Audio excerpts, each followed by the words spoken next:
Salutations camarades bricoleurs et bienvenue dans cette vidéo revue d'outils Parkside.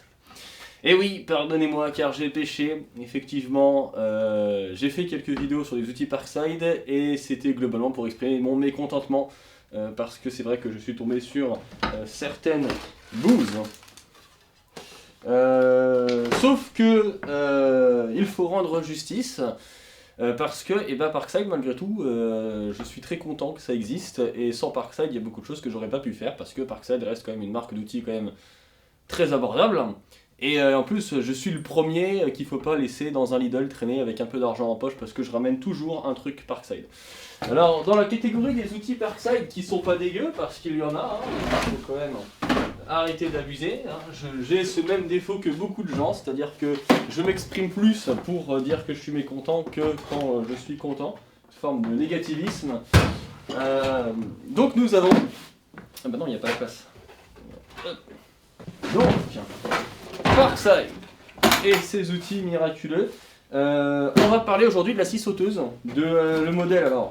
La PSTKA 12B3. C'est celle que j'utilise.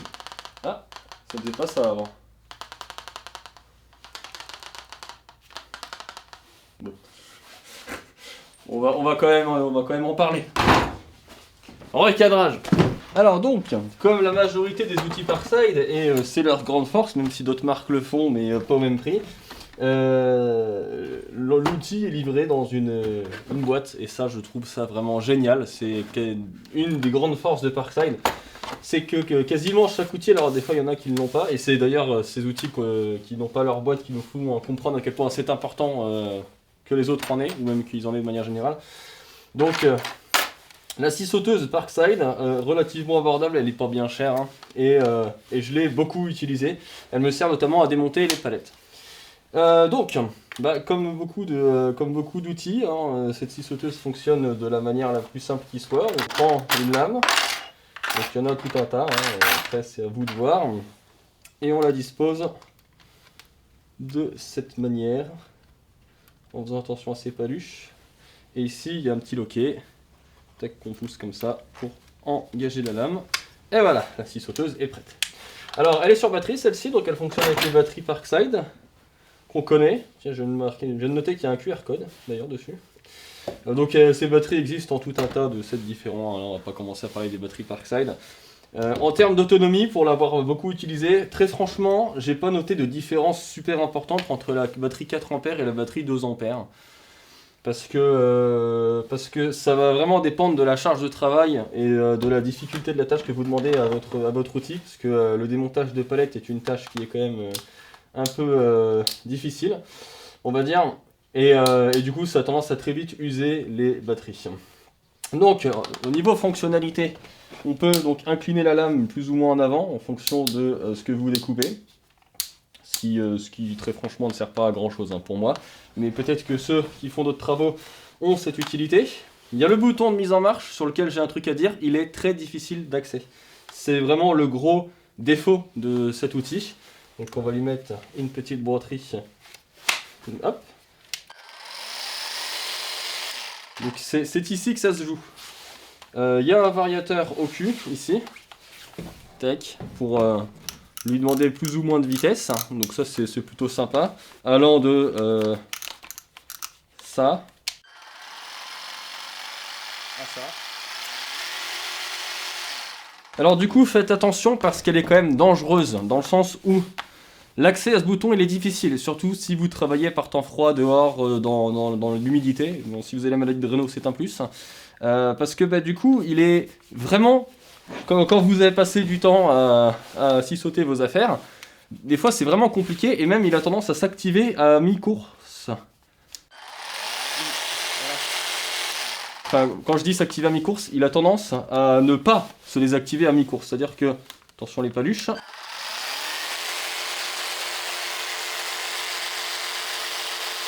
Vous voyez, ça faut faire attention. Bon ça a été, mais j'ai déjà failli me couper une patte avec parce que quand on travaille plus ou moins vite, on a tendance à la poser, à la désactiver et des fois ça la désactive pas complètement. C'est le gros point noir de cet outil. Les outils ont des qualités et des défauts, s'il y a bien un défaut c'est ça. Il y a 2-3 autres petits trucs sympas, donc vous pouvez la brancher sur un aspirateur, il y a même un adaptateur ici, enfin l'adaptateur pour pouvoir brancher sur un dispositif d'aspiration, ce qui est un plus, même si on va dire que ça extrait pas grand chose. C'est vendu avec une petite, alors je vais pas spécifiquement donner de nom à ce truc, une petite réglette on va dire, qu'on peut disposer ici, qui permet de faire une découpe suivant le centimétrage que vous voulez, et ça c'est vraiment chouette, parce que bah admettons, tac, j'ai une planche, la première qui passe, hop, et je veux la découper à un endroit spécifique, avec genre par exemple faire une découpe de, donc on se réfère à, en levant le petit capot ici, on se réfère à ce qu'on a là, donc ça va faire une découpe de 9 cm. Donc tac, on cale ici, et on peut faire notre découpe. Alors ça marche pas parfaitement, c'est comme la scie plongeante de chez Parkside aussi que j'utilise, qui a le même dispositif ici là, qui permet aussi de découper. Ça marche oui et non, parce que suivant ce que vous découpez comme planche, le truc bouge un peu, et ça arrive que même si vous avez votre petit équerre on va dire, vous pouvez découper un peu en travers. Ça aide, mais ça fait pas un travail parfait non plus. Mais c'est un petit plus qui est sympathique et sur lequel on dit pas non. C'est aussi ça qui est sympa chez Parkside. Hop. Donc pour la petite règle qui va dans la boîte. Donc quand vous avez votre boîte, vous avez tout. Et en plus, la boîte est suffisamment grande pour mettre toutes les batteries. Je vous montrerai à la fin comment je fais. J'ai découvert en l'utilisant 2-3 petits trucs sympathiques. Enfin, au début, je l'ai découvert pas pour les bonnes raisons. On va enlever la lame parce qu'on n'en a pas vraiment besoin. Petit point. Là, bon, vous avez le sabot ou le patin, hein, suivant comment vous avez envie d'appeler ça, en plastique, que vous n'êtes pas obligé de laisser. Moi, je l'ai laissé un peu, et le souci, c'est que la partie ici se fait vite bouffer, suivant ce que vous découpez. Quand on découpe des gros trucs, style de la palette, là, ça demande un effort assez conséquent, et des fois, ça bouffe un peu le truc. Après, c'est une pièce qui se retire, donc si vous voulez en refaire une ou la changer, ça doit être possible.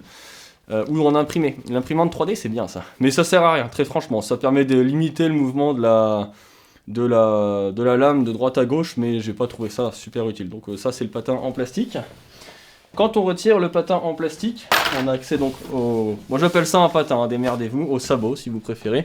En acier, ou en fer, hein, plutôt du fer on va dire, en inox. Et ensuite on a le dispositif d'aspiration ici qu'on peut retirer grâce à un petit clip ici, tac.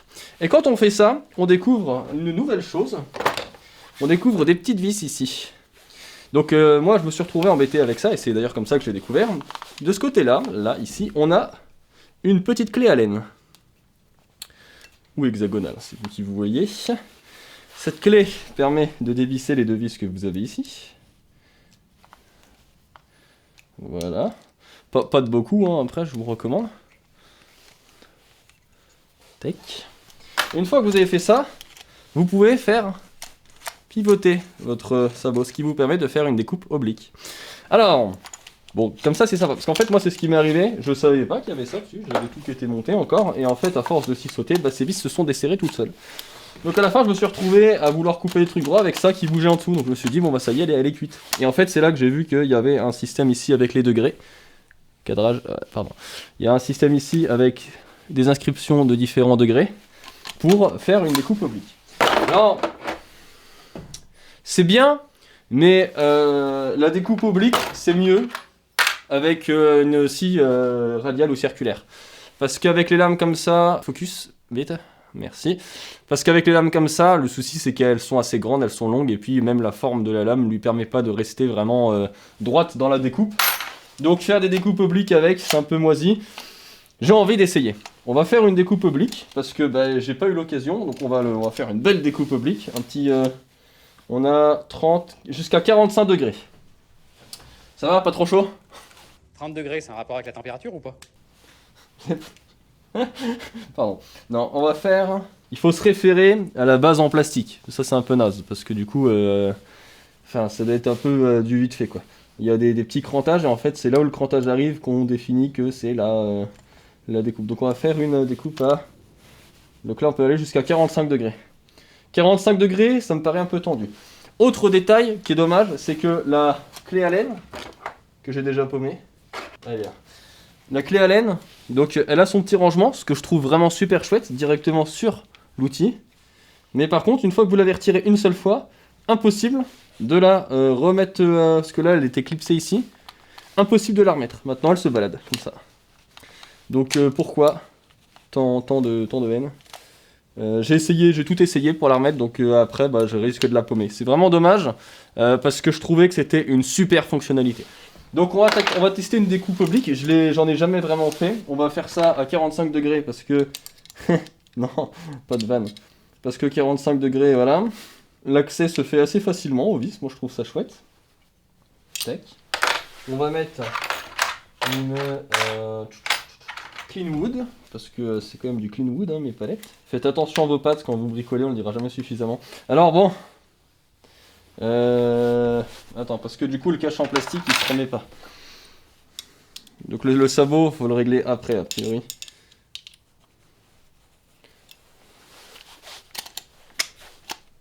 Donc ça c'est pas prévu, on peut pas faire de découpe oblique avec la sécurité en plastique dessus. Bon à savoir, moi j'aime bien tester jusqu'au bout les trucs, hein. Est-ce que ça vend du rêve, la découpe oblique Parkside? Bon, déjà a priori ça me paraît pas trop mal, donc il va falloir faire 100. On va prendre une planche à la con. Hop. Alors.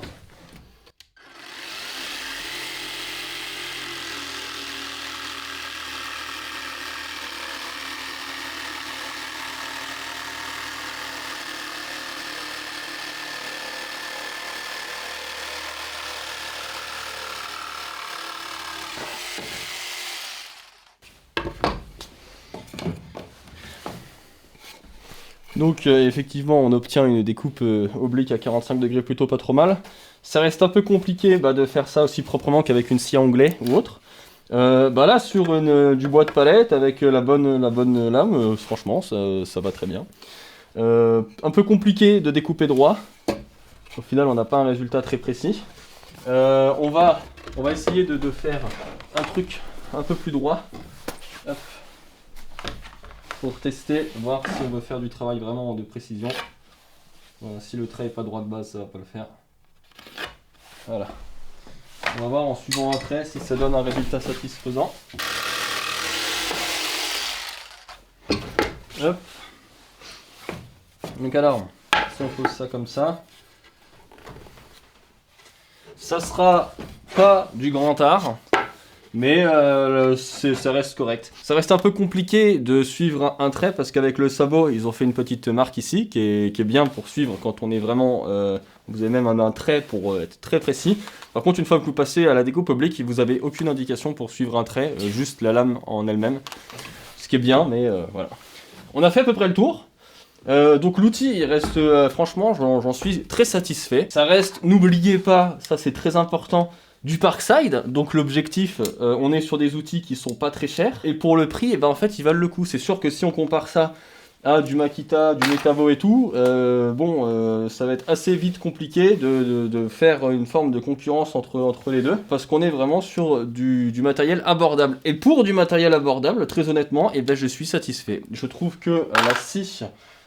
sauteuse Parkside PSTKA 12B3 est très satisfaisante. L'autonomie des batteries, bon ça c'est les batteries, et ce qui est bien c'est qu'elles sont interchangeables, vous pouvez même monter une 4 ampères dessus, qui ne gêne pas à l'usage. Hop, voilà. Et l'autonomie, j'ai démonté, je vais vous dire au total avec les 3 batteries, j'ai passé 2 ou 3 heures à démonter de la palette en zone industrielle. J'ai démonté, pour vous donner une idée, je vais démonter ce que vous voyez ici. Ça, c'est tout ce que j'ai démonté avec ma scie sauteuse. Donc on est quand même sur quelque chose de très très respectable. Moi je dis que les batteries, elles partent vite, mais bon, ça part toujours trop vite, hein, c'est le problème. Donc non, en vérité, désolé, hein, ça bouge un peu. Non, donc en vérité, c'est très bien. C'est très bien. Le reste, les lames, elles sont chouettes. Comme la majorité des outils Parkside, vous pouvez monter un peu tout ce que vous voulez en consommable dessus. Donc les lames, j'achète des Parkside parce que fidélité un peu quand même. Mais vous pouvez monter autre chose comme lame. Et après, voilà. Donc ensuite, on va finir avec... Hop, excusez-moi, ça gigote un peu. On tient sur des palettes là. On est stable, c'est parfait. Donc, hop, on va démonter l'outil, enfin retirer les lames, et on va voir un peu comment ça tient dans la boîte. Je vais dire, c'est presque un indispensable, même si vous n'êtes pas un gros bricoleur, surtout pour le prix. Juste, là, je viens de remarquer, il y a un petit jeu, ça doit être le moteur qui se balade. Donc, à surveiller. Après, franchement, bah, je crois que depuis le début, ça le fait, j'avais juste pas trop fait attention. Mais j'ai jamais eu de soucis par rapport à ça. Le dispositif d'aspiration qu'on peut retirer à loisir. D'ailleurs, ça me sert à rien de le garder dessus, hein. Je ferais mieux de le retirer en permanence. Tac. Donc, pour que tout tienne, moi je mets une batterie 4 ampères sur la scie sauteuse. Donc, vous voyez, c'est quand même bien pensé parce que la batterie 4 ampères, elle passe pile poil. Elle passe pile poil dedans. Il y a même l'encoche. Donc, ça a été prévu. Et ça, c'est trop bien. Et ensuite, les deux petites batteries, bah, elles passent. Je vais vous montrer après. L'ensemble tient là-dedans. Et vous pouvez même encore rajouter des petites lames par-ci, par-là. C'est ça qui est bien avec Parkside, tout est bien pensé de manière générale. Et vous voyez, dans un petit coffret de ces dimensions-là, vous pouvez vous balader avec un outil nomade. Hein. Moi, je vis un peu en camion, donc trop pratique. Trop pratique. Ça fait un peu fanboy comme ça, j'avoue, mais je n'oublie pas d'où je viens. Et Parkside m'a offert de nouvelles opportunités pour un prix abordable, qui n'est pas le cas des autres outils. Sans Parkside, il y a beaucoup de choses que je ne ferai pas. Voilà, très chers camarades, pour cet outil qui est bien. Hein, parce qu'il faut arrêter de juste râler, il y a aussi des choses qui sont positives et qui sont bien, et la scie sauteuse Parkside, elle est bien. Donc allez-y. À vous après de vous faire vos opinions, hein. Il y a des gens qui sont plus ou moins exigeants sur leurs outils, moi je fais surtout en fonction de mes moyens. C'est sûr que quand on se retrouve avec du Metabo, j'ai deux outils Metabo qui sont arrivés récemment, c'est même en main, c'est pas tout à fait pareil, même si la différence n'est pas ultra flagrante non plus. Mais Parkside, même si ça reste de l'entrée de gamme, ça reste quand même bien pensé, et ça c'est bien parce qu'il y a d'autres marques qui sont pas extraordinaires. Je pense notamment à Ryobi, qu'on trouve hein, dans les magasins de bricolage, et même éventuellement à du Black & Decker. J'ai utilisé du Black & Decker notamment en ponceuse, et j'ai pas trouvé que la différence entre Black & Decker, Ryobi et Parkside soit vraiment importante. Donc quand on voit la différence des prix au niveau du matériel, on peut s'intéresser à Parkside, je pense.